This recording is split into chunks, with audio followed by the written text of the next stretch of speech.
Ramang Kapalibutan Ta at Tamanong Ta. Kapalibutan Ta at Tamanong Ta. Programang magtataon ng informasyon asin kaaraman manangod sa satuyang kapalibutan asin sa mandato kan Department of Environment and Natural Resources. Sa tunghinanyugon kada Huwebes alas 11 sagkod alas 12 nin pagkaugto. Kapalibutan Ta at Tamanong Ta. Hatod sa Indo kang DENR Regional Office 5 asin kan istasyon na ini. Si Pauline Luna po, ang mga gamot at vitamins ng United Home, tulong para protektado ang pamilya ko. Bahay ko to, protektado ko. Bahay ko to, protektado ng United Home. Pauline Luna po, sa bahay ko, etsyapwera ang anemia. Dahil sa United Home First of 8 Iron, ang kontra-anemia na panalo ang lasa. Bahay ko to, protektado ng United Home. United Home. Si Pauline Luna po, para etsyapwera ang virus, mag-United Home CTAB at CTAB Premium. For as low as 2 pesos 30 centavos SRP. Bahay ko to, protektado ko. United Home. Unilab yan. Iron is the generic name of United Home for sulfate iron. Ascorbic acid and sodium ascorbate are the generic names of United Home CTAB and CTAB Premium. If symptoms persist, consult your doctor.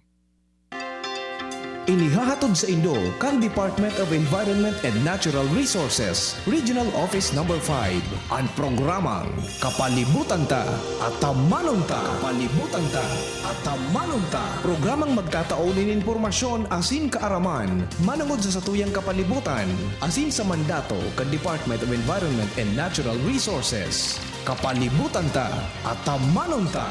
Ngunyan, ang sa Indong makakaibahan.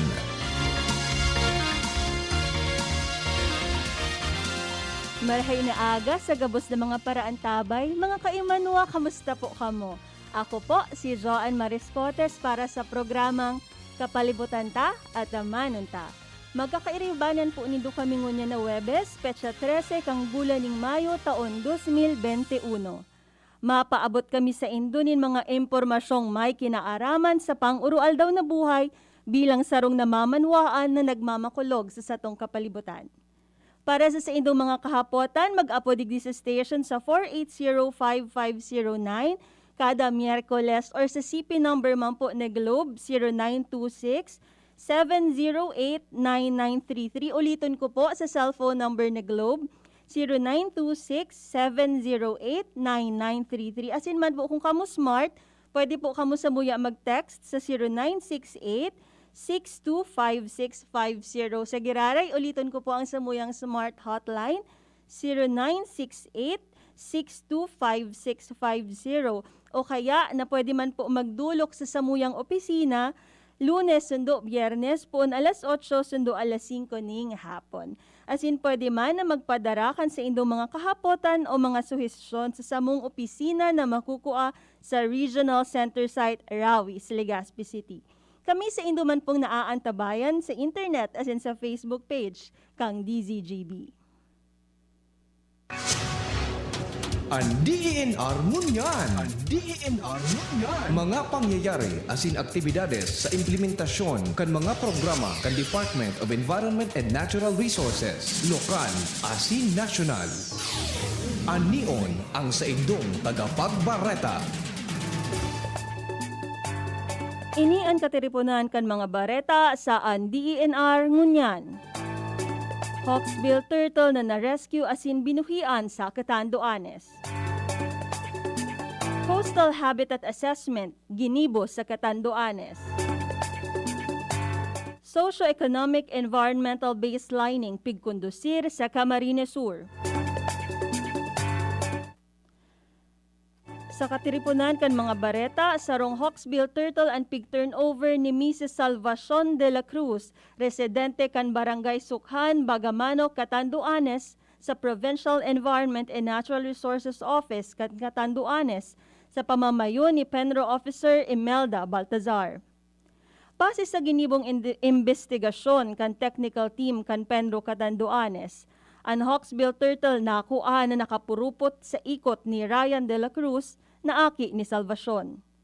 Batay sa assessment, ang pagong may sukol na 27 centimeters as in may lakbang na 32 centimeters ang laba. Alagad, dae piglaagan nin tag ang pagong tadai ini uminabot sa required na sukol. Siring man, binuhian man sana ang pagong pakatapos ini isa irarom sa assessment. Ang hawksbill turtles nasa kategory nin critically endangered species sa irarom kan DENR Administrative Order No. 2019-09. Mientras tantos, ang mga wildlife sa bansa, striktong tigaprotektahan sa irarom kan Republic Act 9147 o ang Wildlife Resources Conservation and Protection Act. Si DENR Bicol OIC Regional Executive Director Attorney Antonio A. Abawagman ang padagos na nangangapodan na i-report ang mga encounter manunungod sa mga wildlife na pwedeng maging risk sa illegal captivity and stranding. Mientras tanto, sa Coastal Habitat Assessment ang ginibo kan Conservation and Development Division o CDD kan Department of Environment and Natural Resources Office, kaibahan ang Provincial Environment and Natural Resources Office, Catanduanes, sa munisipyo nin Viga, Asinbato, Catanduanes. Pig-assess ang coral reef and associated fish species, seagrass beds as in mangrove ecosystems. Nagkaigwaman in sampling protocols base sa guidelines kan biodiversity assessment and monitoring para sa coastal as in marine ecosystems.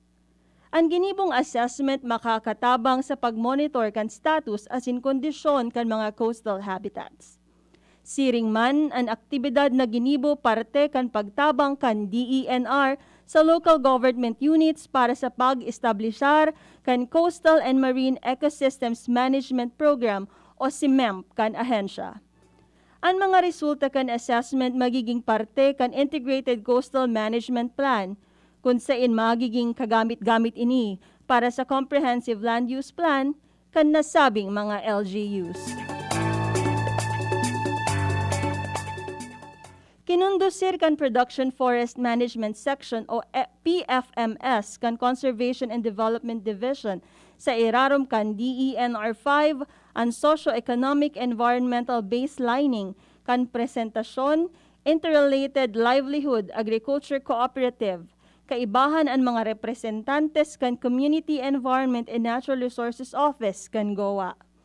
Ang pilak sa Community-Based Forest Management People's Organization sa maangas presentasyon Camarines Sur.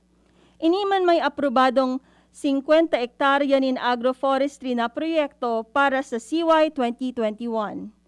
Maabot sa 40 miyembro kan PO ang isinerarom sa SEEB. Ang SEEB sarong importanteng paagi tanganing maaraman ang mga impormasyong manunungod sa implementasyon kan mga programa asin ini nakakatabang sa mga field users na maestablishar ang mga datos sa pagpuon kan mga proyekto asin maaraman ang socio-economic impact kan CBFM Corp projects para sa mga benepisyaryo kaini. Ang DENR Bicol padagos na pinapakusog ang pakikisumaro sa gabos na stakeholders para sa sustainableng kapalibutan. Ini ang katiripunan kan mga bareta sa ang DENR ngunyan.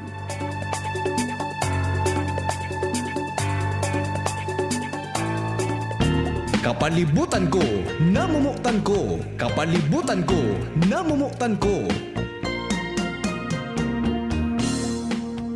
Isang makakalikasing aldaw po sa giraray sa satuyang mga paraan tabay. Good morning po dyan sa mga pag-iriba ko sa Regional Strategic Communications Initiatives Group sa DENR. Good morning kay Ma'am Ansi, kay Kuya Ariel, Jay, Darren, and JR. As in, good morning man po sa mga nagadangog sa tuya and pirming mga nakaantabay as in para dangog kang DZGB. Good morning po sa Indo. Last week po sa satuyang programa, pinag-urulayan ta ang manunungod sa Month of the Ocean na pigdiskutir digdi sa programa ta kaiba si Ma'am Ansi Lawenko kang DENR. Sa kaaraman po paano kang gabos, ang bilog na bulan po kang Mayo, iyo po ang selebrasyon kang Month of the Ocean na kung saan pinagdeklara po ini by virtue of Presidential Proclamation No. 57 na pig-issue po ini poon pa po kang 1999. So kung nagpoon po ang selebrasyon na ini kang 1999, ngunyan po na 2021, iyo na po ang ika-22 na selebrasyon kaini sa nasyon. So medyo haluitan na pong pigsiselebrar ang Month of the Ocean. for 22 years po. Ang tema po sa ngunya na taon, iyo ang the science that we need for the ocean that we want. Again po, ulitin ko ang satuyang tema, the science that we need for the ocean we want. Bot sabihon po kang gabos, bot sabihon po kang tema na ini, gustong ipaagi, itaram sa gabos, na kita po may pigagampanan na role sa paagi kang siyensya, tangani na pangatamanon ang satuyang kadagatan. So, sa ngunyan man po na aldaw, pag-uurulayan taman po ang tungkol sa selebrasyon kang Road Safety Month. Duwa pa ano po ang selebrasyon ta? Month of the Ocean and Road Safety Month. Sa DENR po iyo ang Month of the Ocean and sa LTO naman po iyo ang Road Safety Month. Maugmahon po kita kasi pigpaonrahan po kita kang sa tuyang kapartner as in friend na opisina. Iyo po ang Land Transportation Office 5. And sa inda pong isi-share ngunyan ang tungkol sa indang selebrasyon manunungod sa Road Safety Month. So dahil po digdi maugma po kita ta makakaibahan ta sa satuyang programa ang mismo pong Regional Director kang Land Transportation Office. Siya po si Director Francisco P. Ranches Jr. CESO4 via phone patch po. So I believe yaon na po sa linya ta si Director. Good morning po, Director Ranches, RD Ranches. Good morning po. Magandang umaga po sa mga tagapakinig ng DNR radio station. So, RD, tatao po ba ka mo mag-Bicol or Tagalog po ang gamit nindong medium of language? Hindi po ako marunong magsalita ng Okay Bicol, po. pero nakakaintindi po. Kung pwede po, Tagalog na lang Tagalog na lang po tayo, sir. Sige po. po. Opo. So, ibibigay ko na po sa iyo ang tanong. Ano po, dahil po sa selebrasyon na Road Safety Month, maaari niyo po ba kaming bigyan, sir, ng background tungkol sa selebrasyon ng Road Safety Month? Yung Road Safety Month po ay by virtue of a presidential proclamation. Yung National Road Safety Month dito sa Pilipinas, Presidential Proclamation number 115-A. Ngayon po, ang LTO naman kasi, with or without celebration, kami po ay pinapatupad namin at ina-uphold namin and pinopromote namin yung kaligtasan sa kalsada or road safety. Ang aming adhikain po ay sana magkaroon ng kulturang kaligtasan sa kalsada. Yan, yung promotion of the road safety culture. Mhm. Hindi lang yung dahil may batas, kundi dapat maging kultura natin, maging conscious tayo na importante talaga ang road safety. Kasi ang road safety, hindi lang po ito concern ng aming ahensya. Hindi lang po concern ito ng gobyerno, it's the concern of everybody. Motorista ka man o pedestrian ka, dapat po ay conscious po tayo sa adhikain ng kaligtasan sa kalsada. Tama ka po dyan, sir. Ano po, hindi lang po ito concern ng LTO, kundi ng buo pong community and other government agencies and private entities. So, sir, sa ating selebrasyon ng Road Safety Month, ano po ba ang tema ngayong taon? And ano po ang rason kung bakit ito ang napili niyong tema? What is the logic behind the theme? Ang tema po natin ngayon ay yung Alert Today, Alive Tomorrow. Yan. Ang rason po, simple lang, dapat alerto tayo, alam natin yung mga do's and don'ts sa paggamit ng motor vehicle at ito po ay para sa kaligtasan din natin. Kunwari po, alert today, dapat magsi-seatbelt, gumagamit ng helmet kung yung motorsiklo ito at sundin po natin ang speed limit kung may mga patakaran na may speed limit para po sa kinabukasan ay we're still alive. Kumbaga, gusto po natin ay mabuhay pa ang isang gumagamit ng motor vehicle o kaya ang gumagamit ng kalsada. Kaya yun po ang rason ng Alert Today, Alive Tomorrow. Napakaganda po actually, Director, ng inyong tema. Again, ulitin po niya to. Alert today, alive tomorrow. Tama po kayo. Baka tayo dapat ay mag-ingat-ingat para hindi tayo pumanaw. Ano po, Director? Opo, lalo na po ngayong panahon ng pandemic. Kasi po, dagdag ano po ito sa atin, dagdag problema. So, kumbaga, di ba po ba, conscious po tayo dito, kaya po tayo nagpe-face mask. Kasi alert today nga. Opo. Eh di ganun din po sa paggamit sa kalsada, pagdating po sa road safety. Ang ganda po ng pagkakakonstruct ninyo ng inyong tema dahil po sa construction ng ating mga tema, kailangan ma-engage po natin ang ating mga listeners. So I believe na gawa po yun ng LTO. So sir, ano po ang mga objectives ng aktibidad na ito? Ano po ang obheto? Bakit tayo nagse-celebrate taon-taon ng Road Safety Month? Ang objectives po ay mga sumusunod. Kailangan po natin itaas ang antas ng awareness ng mga tao. So, we have to raise the awareness ng mga yung public. Tapos, maliban sa raising of awareness po, kailangan po natin ng masinsinan na edukasyon, information and education drive para alam po hindi lang kung ano ginagawa ng LTO, pati na po yung pagre-rehistro ng mga behikulo, so registration 101. Tapos pati yung pagkuha ng lisensya, license 101. At gusto po naming i-update din ang mga marurunong na yung mga bagong patakaran o bagong batas pagdating po dito sa land transportation. Kasi may mga batas na ito tayo tungkol po sa child safety law, yung driving, drug driving, at yung mga sa registration po ng sasakyan, meron na tayong mga Medyo humihina po ang reception ninyo, Director. Another objective po ay yung gusto po naming actively makipag-partner sa mga different agencies. So, po ng DNR, Opo. pagdating po sa smoking at sa local government unit. So, yung pagput yun, ang nakapulsin ang LTO at LTO local unit. Merit system sa TESA. Sir, medyo po hindi clear ang ating reception. Na natural po itong nangyayari kapag sa ngayon na panahon ng pandemya, hindi natin maiiwasan ang mga technical glitches. Ano po, sir? Naririnig niyo po ba kami, sir?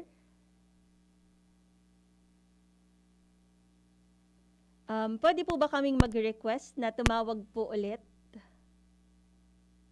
Para mas maging clear po ang ating pag-uusap. Para po ang ating mga tagapakinig ay mas malinawan tungkol sa Road Safety Month and also para mas maintindihan nila ang mga programa as in polisiya ng Land Transportation Office. Napakaswerte po natin sa araw na ito dahil nakasama natin at nakausap ang Regional Director ng Land Transportation Office. Kami po kasi sa DENR, mini-maintain po namin ang pakikipagkaibigan, pakikipag-partner and coordination sa ating mga friend government agencies upang kami rin po sa DENR maipatupad po namin ang aming mga programa sa Clean Air Act and matulungan rin po natin ang ating mga kaibigang government agencies. Kanina po, nabanggit ni Director ang tungkol sa kanilang objective kung bakit nila ginagawa ang Road Safety Month na kung saan po gusto nila na maging safe ang ating mga motorista, walang mapahamak, walang magdulot ng hindi maganda sa ating mga motorista. Ano po? And binigyan niya rin po tayo ng background tungkol sa selebrasyon ng Road Safety Month. Kanyang binanggit ang Presidential Proclamation na nagbigay sa kanila ng mandato na i-celebrate ang Road Safety Month taon-taon. So, I believe tinatawagan po ng ating mga kaibigan sa DZGB ang ating butihing regional director. Talaga pong sa panahon ng pandemya, kailangan nating mag-adjust. And we have to be alert and maging pasensyoso po tayo dahil hindi po natin kontrolado ang mga technical difficulties and glitches na nangyayari. So, kanina po binanggit ko na ngayong taon, ngayong buwan ng Mayo ay sineselebrate din po ng DENR ang Month of the Ocean. So siguro sa mga listeners natin na hawak ang kanilang mga cellphone, pwede nyo rin pong i-visit ang Facebook page ng DENR Bicol. I-type nyo lang po DENR Bicol and makikita nyo po sa aming Facebook page ang mga activities na ginawa namin for the whole month of the ocean. Actually, marami po kaming mga activities, katulad po ng mga webinars, na in-engage po namin ang mga communities, ang public, and especially the youth, para po habang nasa bahay sila, nakakaroon din po sila ng chance na matuto and malaman po nila kung ano ang science behind the ocean that we want. So, muli po nating makakausap ang Regional Director ng Land Transportation Office. Again, good morning po, R.D. Ranches. Yes, good morning. Good morning. Balikan ko lang po kanina yung tanong. Pinag-uusapan po natin yung objective ng Road Safety Month, ang selebrasyon ng Road Safety Month. And nabanggit nyo po na ito ay para sa IEC activity rin ng LTO. Tama po ba?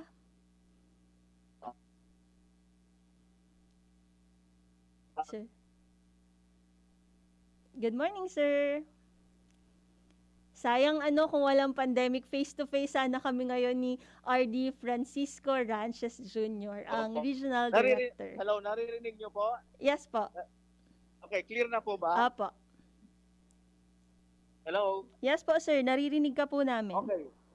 Ayan, sa objectives po, ayan, yung kasama po dito yung information education campaign and yung to also establish, we also want to establish partnership or networking with other government agencies, especially po yung mga local government units. Kasi po, sa bagong batas ngayon, sa ating license law, magkakaroon na po kasi ng demerit system ang mga lisensya kung may violation. Mhm. So, kailangan po namin makipag-coordinate sa mga local government units para ma-monitor po yung mga violations dito sa mga license holders kung meron man.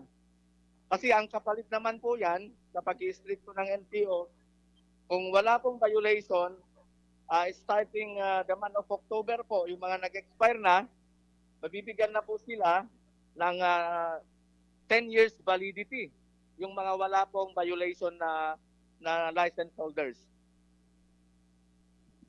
So, 10 years na po pala ang magiging validity. Opo, Actually, yun RD, po, yung itatanong bagong ko po batas natin. talaga. Kasi 5 years po yan, pwede na po silang mag-avail ng 10 years, basta wala pong violation. Mhm. So, Director, itatanong ko sana po talaga kanina habang papunta ako dito sa radio station, naisip ko ito. Dahil ngayon pong pandemic, actually, pakiramdam ko maraming tao ang nawalan ng trabaho. So, may mga tao na hindi nakabayad ng rehistro or may mga tao na expired na ang registration sa ngayon. So ano po ba ang ginagawa ng LTO upang ma-encourage sila to register? And kung hindi man po sila makapagpa-register, sila po ba ay maa-apprehend? Ano po ba ang penalidad na kakaharapin? Extended po, in-extend po namin ng 2 months, yung mga ending 5, kunwari ngayong month of May, extended po sila. Ine-extend po namin from time to time. Mhm. Kasi nire-recognize po naman namin yung limitasyon ng travel during this time of pandemic. So that is a good news po. Sa ating mga listeners, extended po pala ang registration. Opo, So, yung ending 5, yung mga mag-expire ngayong month of May, so July na po Yung hanggang July po yung extension. Wala pong penalty yon. Mhm. So, ang tanong po din ng ating mga tagapakinig, mabilis na po ba, sir, ang pagpaparehistro ng mga sasakyan ngayon? And may mga innovations na po ba na ginagawa ang LTO considering na pandemic po ngayon to ensure na roadworthy ang ating mga vehicles na nasa road ngayon? Opo, kasi sinusunod na po namin yung ARTA law, Mhm. yung mga simple transactions po. Ginagawa po yan within the day. Yung lisensya, yung registration po na bago. Ano po nga yan, from 7 days. Binabaan na po namin yan ng 5 days. Kaya ano po talaga, ginagawa naman po namin yung aming tungkulin para mapabilis po yung transactions. Opo, kumbaga sinusunod po namin yung ARTA law. That is good news po, sir. Actually, naiintindihan po namin dahil kami po sa government, parehas ninyong government agency, parehas po tayo ng ginagawa na ine-expedite po na din namin ang mga proseso sa DENR, same as sa LTO. So, Opo. sir, ang mga tao po kasi na nakikinig ngayon, iniisip nila, magkano nga ba ang babayaran natin kapag tayo ay nagparehistro?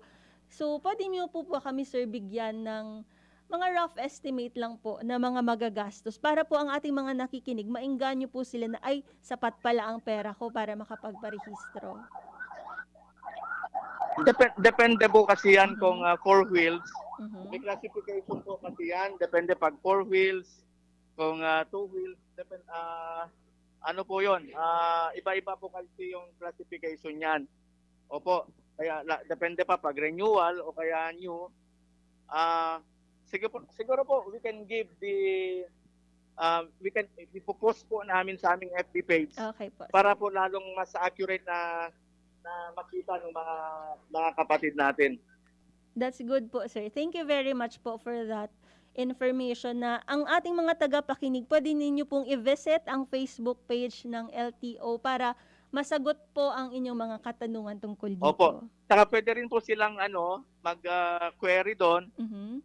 Gawin lang po nila private message kasi usually po yung iba sa mismong front page niya, kami po pinoprotektahan po namin yung karapatan naman nung nagko-question, kasi meron po tayong privacy data app. Mhm. At ayaw po namin makompromise yung information po doon pagdating po lalo na sa plaka, saka yung mga details. So, we encourage po gamitin niyo po yung private message na pag kung gusto niyo, may gusto kayong tanungin po sa aming FB page. So, sana po ay naintindihan po ito ng ating mga listeners. So, kanina, sir, nabanggit mo ang tungkol sa smoke belching in coordination with DENR. So, ano po ang coordination na ginagawa ng LTO with the Environmental Management Bureau na sangay po ng DENR para ma-monitor or magkaroon ng mga random checkpoints po sa mga probinsya? And kung ito man po ay ginagawa ng LTO together with the DENR, gaano po ito kadalas? Actually po, ina-encourage namin yung deputation ng mga kapatid natin from DENR. Kasi pagdating po sa prevention or yung pag-apprehend ng mga smoke belching vehicles, pwede po naming i-deputize ang DENR employees para sila po pag na-deputize na, they are authorized to use our citation ticket pagdating po dito sa apprehension ng mga smoke belching vehicle. May mga regular deputation po kami at may mga din pagkakataon na iniimbitahan namin doon po sa mga different provinces, yung mga district offices namin, pag sila ay nag-ooperate sa anti-smoke belching, they coordinate with the DNR personnel. Ang medyo limitation lang po namin, siyempre po yung machine, yung gadget. Yan. Kumbaga, limited po kasi yung gadget namin na pag-i-inspect. Kaya ang ginagawa na po ngayon para mas comprehensive po, meron po kasi yung mga tinatawag nating privately owned na emission testing centers. It is a requirement bago ka mag-rehistro na dapat magpa-emission ka. Pero ina-encourage namin ngayon yung bagong-bago, yung Private Motor Vehicle Inspection Center, kasi mas comprehensive po ito, hindi na lang smoke, pati na yung mismong roadworthiness ng isang sasakyan. Yan. Yun po yung mga pamamaraan namin. Hindi lang po punitive o pag-apprehend ang gustong gawin ng LTO, preventive rin. Kaya we encourage during registration of vehicles na pa-inspect nila yung sasakyan nila para po ma-address yung hindi lang sa smoke, pati na rin yung roadworthiness ng vehicle. Okay, this is good news po, sir. Ano po? So, may mga memorandum of agreements po ba kayo sa mga private entities or mga private sectors to set up itong sinabi niyong bagong inspection system ng LTO? Actually po, hindi po memorandum of agreement, kundi authorization coming from the DOTR. Oh. Yan, kasi ano po ito mga malalaking kumpanya at hindi rin biro yung investment nila at magaganda po yung mga equipments talaga. In Bicol region, actually po sa 5 na na-identify, 4 na po yung operational. Meron po dito sa Pamplona, yung Star Prince Naga, meron din po dito sa Pili, yung NM Holdings, at meron din po dito sa Sorsogon. Yung Sorsogon ay parang Welex Corporation po. So I stand corrected, 3 pala sa 4 na napili. Yan.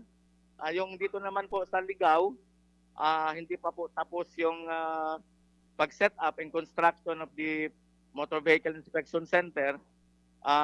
Siguro po in due time may magiging operational na rin.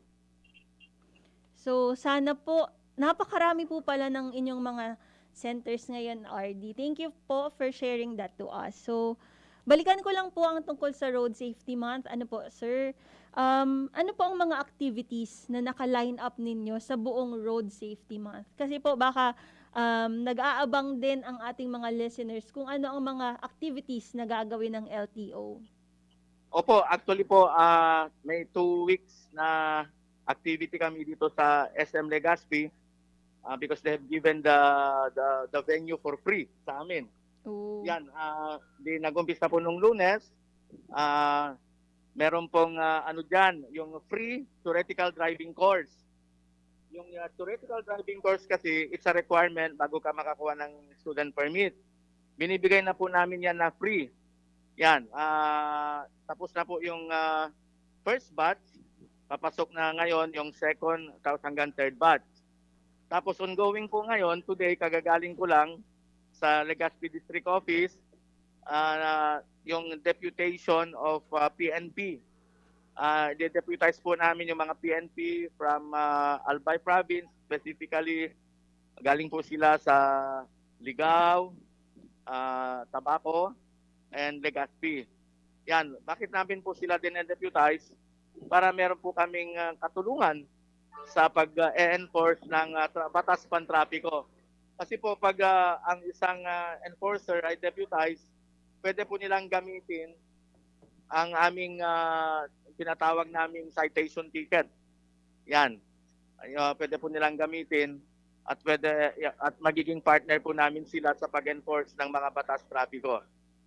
At tapos meron po kaming exhibit doon sa SM. Dito po yung naka-exhibit po doon, naka-display po doon yung tinatawag naming KSK characters or kaligtasan sa kalsada characters. Yan, nandun si Lito, si Rosa, at si Kali. Gusto ko lang pong ipaliwanag, bakit Lito ang pangalan ng lalaki? Kasi parang Lito, with small letter I, parang nire-represent niya si LTO. Tapos si Rosa naman, parang acronym ng road safety. Lady enforcer siya na Rosa, pinopromote niya ang road safety. Tapos yung Kali naman ay isang parang batang-bata o kaya yung kabataan na gumagamit ng motorsiklo o gumagamit ng sasakyan. Yan, Kali ang pangalan niya kasi rene-represent niya ang kaligtasan. Yun po yung SK characters. kaligtasan sa kalsada characters or kaligtasan sa kalsada sa Bicolandia. At sa Lunes, May 17, yun po yung launching ng KSK characters at 1 p.m. At magkakaroon din po ng awarding ng mga deserving enforcers namin at magkakaroon ng ceremonial signing ng Pledge of Commitment to uphold and promote road safety dito po sa atin. So yun po yung mga naka-line up. Matatapos po ito sa May 22 yung mga naka-line up na activities sa SM Legazpi. So kapag pumunta po pala kami sa SM, sir, mamimit namin si Lito, si Rosa, and Si si Rosa at Kali. Kali. Napaka-exciting niyan, sir. So, balikan ko lang kanina, sinabi niyo po, sir, na mayroon kayong binibigay na free theoretical driving course. I think yung mga listeners nung narinig, uy, magandang ito, avenue para tayo ay makakuha na ng license at makapag-aral. Kasi I believe kapag nag-enroll sila sa mga private entities ay magbibigay rin sila ng kaukulang bayad. So kung ito po ay free, I think maganda itong samantalahin ng ating mga listeners upang magkaroon sila ng kaalaman and sertifikasyon upang makakuha sila ng driver's license, student driver's license. Opo. Paano Saka po ba, sir, in addition makapag-join? Opo. In addition po, meron po kaming mga road safety online games. Maliban doon, sa online games, meron din mga road safety games doon po mismo sa SM. At may mga freebies naman po, may kunting pa-premyo kami. Pag nasagot po nila ng tama, ang mga palaro namin na pertaining to road safety. So, gusto ko ring sumali, sir. Opo, pwede po. So, meron po tayong texter from DZGB. I think they texted sa hotline po ng DZGB. So, Director Francis Ranches, ang road safety projects po ba ay reversely related sa climate warming? Halimbawa po, pag alis ng mga puno sa tabi ng kalsada, ay wala ng filter sa mga usok ng tambutsyo ng mga sasakyan. Ang resulta po ay fast climate warning. Galing po ito sa texter ng DZGB. Ano ang maiko-comment ninyo sa text niya, sir? Opo, related po yan kasi di po ba yung paggamit ng sasakyan, whether we like it or not, may smoke emission po yan. Dapat po compliant. Kumbaga emission compliant ang isang sasakyan. Kung hindi sa emission compliant, adversely affected po ang ating sa global warming. Kumbaga, lalong iinit po yung ang ating mundo, ang ating kapaligiran. Kaya po dapat ang isang motorista conscious po siya na dapat hindi siya nakaka-contribute sa pollution ng ating kapaligiran. 'Yon. Kaya kumbaga kasi paunti-unti po na-educate yung mga tao. Dati-dati kasi walang pakialam. Ngayon, conscious na rin po sila. Yung mga vehicle owners, lalo na yung mga private vehicle owners, tinitingnan nila kung bumubuga ba ng malinis na hangin ang kanilang mga sasakyan. Saka kung na-observe nyo po, ito naman po ay concern ng DTI, yung mga sasakyan lumalabas ngayon, yan nga, kumbaga talagang tinitingnan na may certain standard po na tinatakda yung sa mga pagdating po sa emission compliance. So, sana po nasagot ni Director Francisco Ranches ang tanong ng ating texter. Tama po kayo dun, sir. Talagang interrelated din kasi ang trabaho ng ating mga government agencies. Hindi lang po LTO o DENR ang magre-regulate and mag-i-implement ng ating mga national laws. Kami po sa mga government agencies ay tulong-tulong. So, sir, kasi nabanggit nyo kanina yung mga activities na gaganapin for 2 weeks sa SMCT Legazpi. Ano po sa tingin ninyo ang impact nito sa komunidad and sa ating mga listeners? Ano ang impact ng mga activities na ito? Sa amin po, siyempre po may magandang impact at marami po kaming nare-reach out na tao if we make it public yung aming activities. unlike po na nasa opisina lang, yung traditional view na makikipag-transact sa gobyerno, ngayon naman we are reaching out. Katulad po ng aming ng licensing services, yung renewal and student permit licensing services, dinala po namin yan sa SM. Meron po yang licensing services, ang tawag po namin yan ay e-patrol. Yan. Kumbaga, linapit na lang po namin kasi alam po namin na may mga tao na pumupunta po sa mall. Yan, linapit po namin para hindi na lang po sa opisina at doon komportable sila, parang one-stop shop na rin. Kasi po yung mga kumukuha ng theoretical driving course, pagtapos na nila, they can immediately avail of a student permit. Yan. Tapos yung mga hindi pa naka-renew na nagkataon na sa mall, ay, pwede silang mag-renew doon. Yan. Yun po, yung namin. Kumbaga, yung impact ay we want to bring the government closer to the people.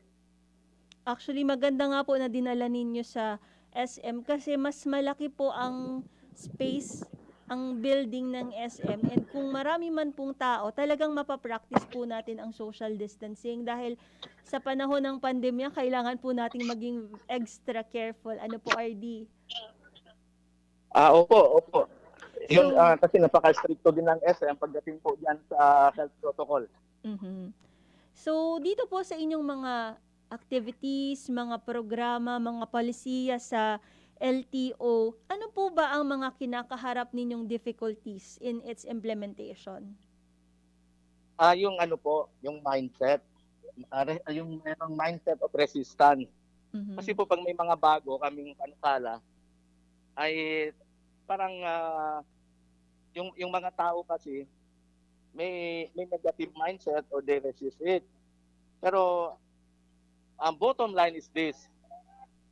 Ginagawa po namin yung pag-regulate o pag-i-stricto in the name of road safety. Simple lang po. Hindi naman kami nandito para manghuli per se. Bakit namin hinuhuli ang isang violator? Kunwari po yung nasabi ko kanina, dating sa helmet, bakit po namin require? Kasi ayaw namin mabagot yung ulo ng isang nagmamaneho ng helmet. Napaka-risky po.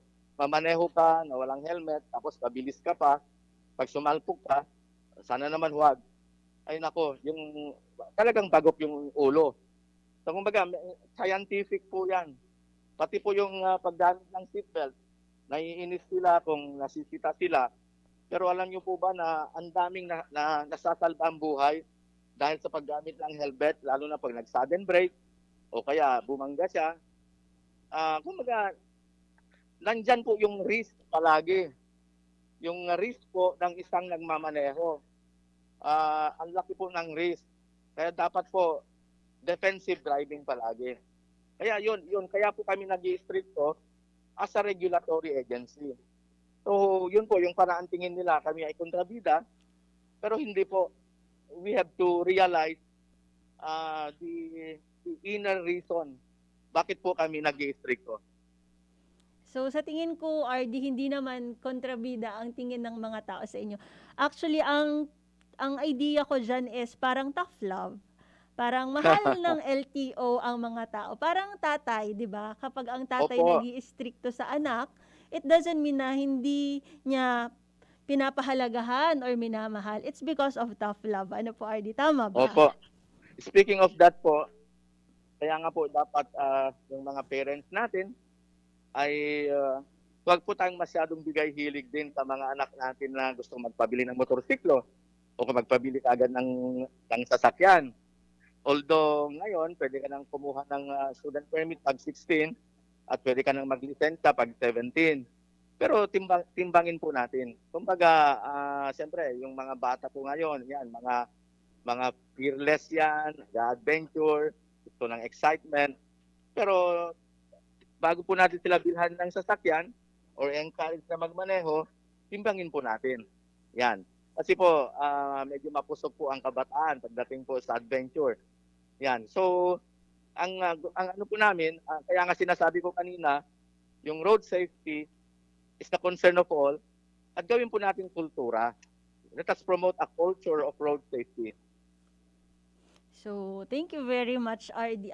Na-appreciate ko actually ang mga sinabi mo. Kasi ako, nagde-drive din. So, nakikita ko na ang ibang motor, mabilis na parang hindi nila tinitingnan yung mga danger, kung baga, dahil sa, siguro, gusto nila ng adrenaline rush. But with the the assurance from LTO na talagang ginagabayan nila through theoretical instructions and regulation ang ating mga motorista na nasa road, talagang na-assure kami as part of the community na kami ay safe sa pamamahala ng LTO. So, kamusta naman po, sir, ang mga working relationship ninyo sa mga government agencies and including na rin po ang mga local government units? Actually po, so far so good po naman. Meron po kaming memorandum of agreement with the local government of Tabaco. Pagdating po dyan sa theoretical driving course at yung practical driving course. Tapos, just recently, naging bisita namin si Mayor Rosal of Legazpi. Kumbaga po, nag-reach out po tayo sa mga local government officials, local government units. Kasi po, in the promotion of road safety, napaka-importante po yung active participation ng mga kapatid natin sa local government units. Tapos yung mga national agencies naman po, katatapos lang po namin ng coordination meeting, yung mga kapatid natin sa LTFRB, dito po sa Philippine Coast Guard, PNP, and AFP. Kasi po pagdating sa enforcement, although kami po ay augmentation force lang, kailangan po ng proper coordination with them. Yan. At siyempre po kami nagpapasalamat sa DNR. Una sa pagkakataon na ito at yung long-time partnership po natin kasi with the same, share the same advocacy pagdating po naman sa pagpigil po ng pollution. Yan. Pagdating po sa regulation ng smoke emission. Actually, we are very thankful, RD, kasi ikaw po talaga ang sumali and nag-guest sa aming radio program. We are very grateful for that. So, itatanong Salamat ko po, lang, salamat din po. Apo. RD, itatanong ko lang po ulit tungkol sa mga road signs. Ito po bang mga AH26 road signages ay nasa LTO jurisdiction po ba ito or DPWH? And nakaka-comply po ba tayo sa mga AH26 road signages? Opo, sa DPWH po kasi ang pagdating po sa road signs, sila po yung may jurisdiction dyan, nakaka-comply po naman. Kaya nga po, maganda pong coordination din, DPWH, LGU, kasi minsan gumagawa rin ng sariling road signs ang mga LGUs. Yan. So, para po maging universally accepted, maganda po yung may coordination talaga. So, ito po pala ay sa DPWH, sir. So, Yes po. itatanong ko lang po, kasi syempre ang mga listeners engaged actually sa ating discussion. Ano naman po ba kaya ang magagawa nila sa komunidad? As a listener, as part of the community, ano ang magiging participation nila at maitutulong sa LTO? Ano po, as a listener, kunwari po pedestrian ka, sundin po natin yung let's say yung kunwari pedestrian lane yan, doon po tayo dumaan. Tapos kung let's say paglalakad ka sa kalye, kumbaga po doon po tayo sa pedestrian lane. Doon po yung gamitin natin kasi minsan may mga naglalakad na parang baliwala lalo na sa mga barangay roads, as if they own the road. Yan. Kumbaga, that's a little contribution para maiwasan po ang road crash. Tapos, yung mga kapatid naman nating motorista, bigyan natin ng respeto ang mga pedestrian. Hindi man ibig sabihin na kung ikaw may sasakyan, baliwalain mo yung naglalakad sa kalye. Bigyan po natin ng respeto yan. Kung nakikita natin na may naglalakad, mag-slow down po tayo. Tapos yung mga motorista natin, bigyan din natin ng respeto ang mga cyclist, mga nagbibisikleta. Kasi kasama din natin yan na gumagamit ng kalye o kalsada. Although walang motor yung sasakyan nila, ay may karapatan din naman yan. Kumbaga, respetuhin na po natin ang mga siklista. Yun, ganun po. Kumbaga, give and take lang po. Parang ang ating kalsada ay para sa lahat. At ibagay po natin o ilugar po natin kung tayo naglalakad, tayo ay gumagamit ng motor vehicle, o kung tayo nagbibisikleta. Those are actually very good words po, RD. Sana po yung ating mga nakikinig ay na-enlighten at naliwanagan sa mensahe ni RD Francisco P. Ranches Jr., ang Regional Director ng LTO Region 5. So, konti lang po kasi ang oras natin, RD, 1 hour lang po ang programa ng DENR Bicol. Itatanong ko pa rin po sa inyo, ano po ang inyong panghuling mensahe sa ating mga listeners, and hindi lang po sa Bicol region, pati na rin po sa nationwide scope. Ano po ang mensahe ninyo sa ating mga participants sa community, and ang ating mga drivers, and sa mga gusto na mag-apply for professional and non-professional driver's license? Una po, sa community in general, Mhm. pangalagaan po natin ang ating buhay. Lalong-lalo na po ngayong panahon ng pandemic.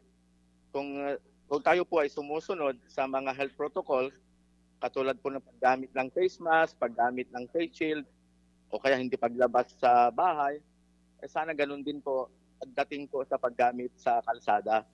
Kumbaga, let us keep in mind na napakahalaga ang buhay at dapat i-develop po natin yung kultura ng kaligtasan sa kalsada. Sa mga kapatid po natin nagmamaneho, kung expired po yung license nyo, wag po kayong matakot na mag-expire, na mag-renew pala. Kasi minsan nalilin lang yung iba, may mga nakikita sila sa Facebook page, yung mga social media. Wag po tayong maniwala na, kunwari po sasabihin na license assistance, non-appearance, etc. Wala pong ganon. Talaga pong required na magpakita ang naglilisensya kasi kukunin po yung biometrics.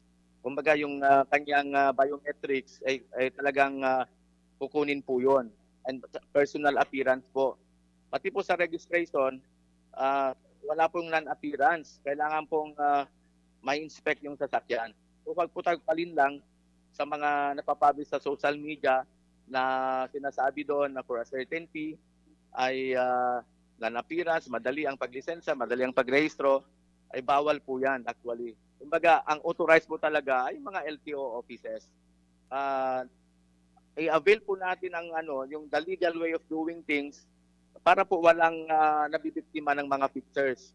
Kami po, ayaw po namin ng mga fixers kasi nabibiktima po ang mga tao. So, sundin lang po natin yung tama. Ang aming Facebook page, nandun naman, pwede po kayong mag-inquire. May evaluate naman po ito kung legit o hindi. Kasi makikita nyo po yung how they answer the questions. Kasi kami po, we go by the rules. Yun. So, ganun po ang dapat na mindset natin. Avail natin ang serbisyo ng LTO the proper way. So, thank you very much po, Regional Director Francisco P. Ranches Jr. ng LTO Region 5.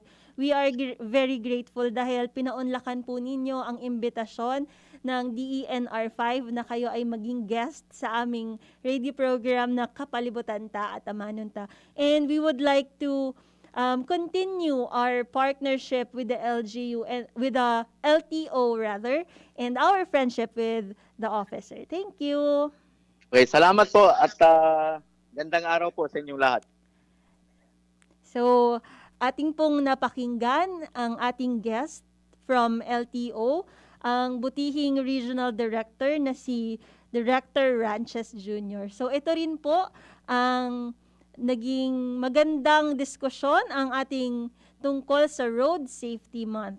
So, dahil po isang oras lang ang ating programa, ako po ay magpapaalam na sa inyong lahat. Sa mali po, ako po si Joanne Mariscotes ng DENR 5 sa programang kapalibutan ta at amanon ta. Sa indong nahinanyog ang programang Kapalibutan Ta at Tamanon Ta. Kapalibutan Ta at Tamanon Ta. Diyos mabalos sa indong pag-antabay.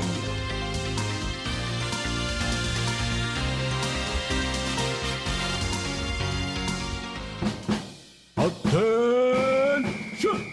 Chillax